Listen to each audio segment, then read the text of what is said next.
as duas dinâmicas da presença de Deus. Eu estou encorajando a nossa igreja Zion Church a entrarem num plano de leitura bíblica anual. Todo dia, a igreja inteira, a gente está encorajando todo mundo a estar em leitura da palavra e a gente vai terminar a Bíblia inteira em um ano. Mas não só isso, nós estamos agora, e eu estou gravando com você agora numa temporada de jejum corporativo que nós fazemos. E como igreja também, onde nós estamos nos consagrando, onde a gente está se escondendo na presença de Deus para buscar mais. Agora, olha o que eu acabei de falar. Você vai se esconder para ter acesso à presença de Deus. E nesse processo de buscar a presença de Deus, eu vejo que muitas pessoas se desanimam porque às vezes estão entrando nesse processo de construção de um lugar secreto com Deus, com algumas ideias que eu acho que a gente pode esclarecer nesse podcast. Eu vejo duas dinâmicas da presença de Deus. Uma dinâmica é a presença consciente.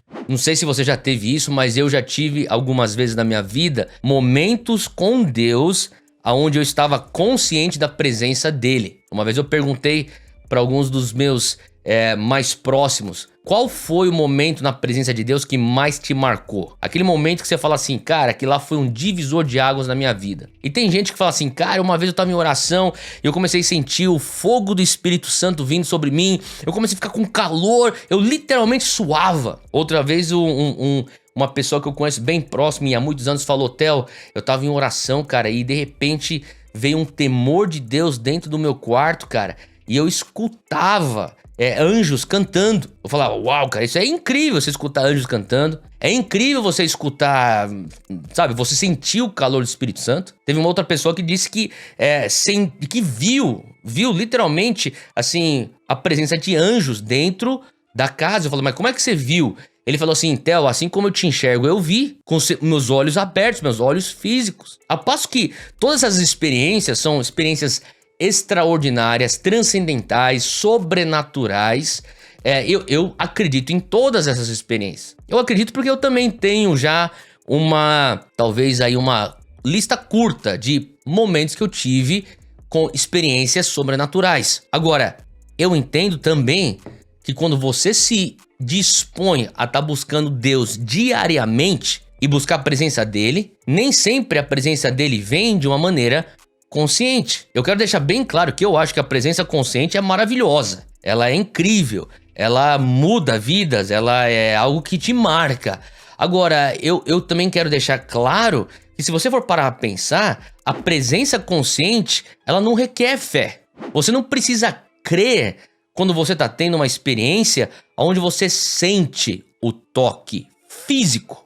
Você não precisa crer numa experiência onde você escuta audivelmente essa voz, esse direcionamento de Deus. Você precisa crer quando você não tem os 5 sentidos te atestando. Ou Deus está falando com você, ou Deus está te tocando, ou Deus está aí com você. Então, se você for pensar em experiências que te marcaram, você estava consciente daquela presença. Isso é muito bom. Agora, esses momentos, eu falo assim, é tão incrível que parece que é o céu tocando na terra. Sabe quando Deus invade o teu quartinho de oração, quando ele invade o teu devocional, quando ele invade aquele retiro, aquele acampamento, aquela conferência, aquele culto, aquela vigília, quando nós somos tocados pela presença consciente de Deus. E se você já teve esse momento com ele, você sabe que é aquele momento que você esquece de tudo, né, cara? Você fica lá e fala, meu Deus, não me tira daqui, eu quero ficar aqui pra sempre. Eu não quero sair desse lugar pra ter que trabalhar amanhã de manhã.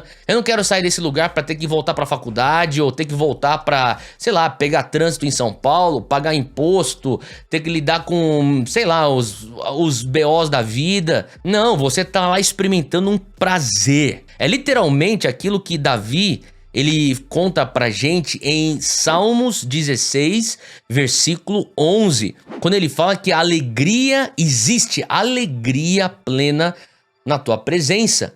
Eterno prazer à tua direita.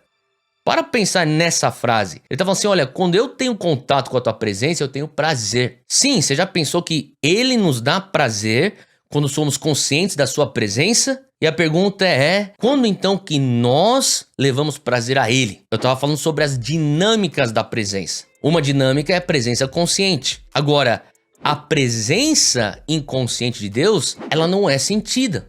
A presença inconsciente de Deus, ela não é reconhecida pelos seus 5 sentidos. Ela não é reconhecida pela tua razão, pelo seu raciocínio, pela sua lógica. Ela, na verdade, é a presença que requer fé.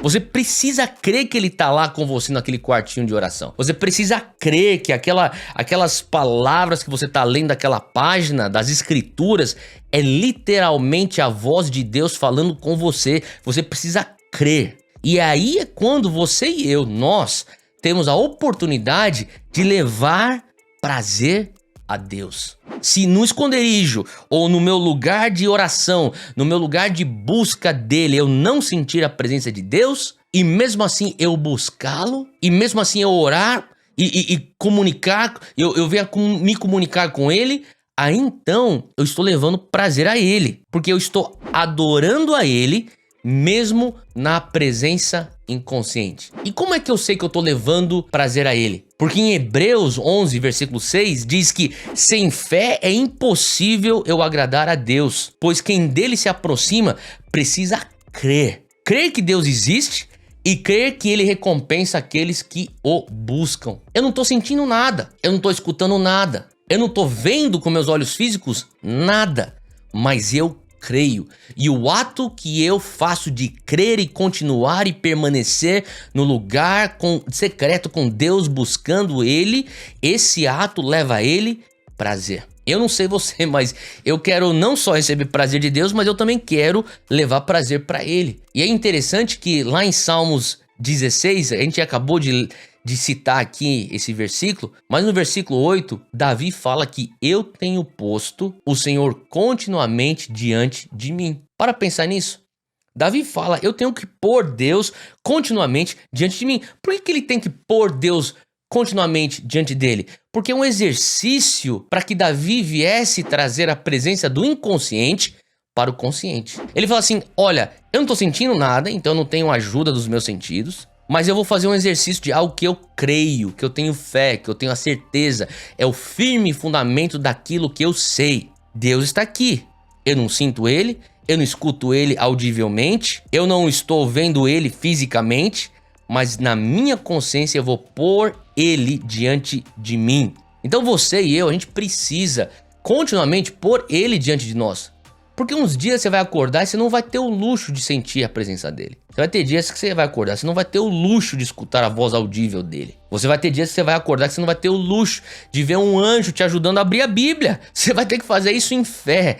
Em fé que quando você lê a palavra, você está lendo as palavras de Deus. Em fé que quando você está orando, ele está te escutando e ele quer falar algo a você. Esse exercício de você estar sendo constante na presença consciente e na presença inconsciente é o que traz maturidade espiritual. E lá em Atos 2, quando tem o Pentecostes, né? Você sabe desse episódio na palavra. E depois Pedro, cara, que esteve lá no cenáculo durante o Pentecostes, ele sai cheio do poder do Espírito Santo. E daí ele tá falando com seus irmãos israelitas, os judeus. Ele fala assim, olha, Jesus de Nazaré foi aprovado por Deus diante de vocês por meio de milagres, sinais, maravilhas que Deus fez entre vocês por intermédio dele, como vocês mesmos sabem. Atos 2:22, ele tá falando, olha, você sabe disso, você tá consciente disso. Jesus, ele era o Messias, cara. Como é que os caras sabem disso?